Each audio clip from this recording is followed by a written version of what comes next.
Em dic Xavier Duran, soc periodista científic i escriptor i aquest llibre mostra una de les meves passions, la relació entre ciència i literatura.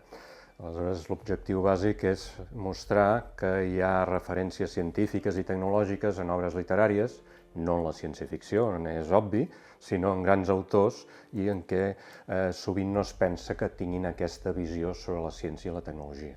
La presència de la ciència en la literatura està molt estudiada als països anglosaxons, a França força i a altres països no tant, i per tant la literatura catalana no és una excepció.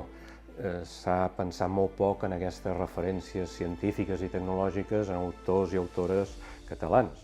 Jo crec que és important, no per cap mena de quota d'introduir perquè sí literatura catalana, sinó perquè realment tenen unes visions que cal destacar junt amb altres autors de la literatura universal i ressaltar aquests aspectes molt poc estudiats.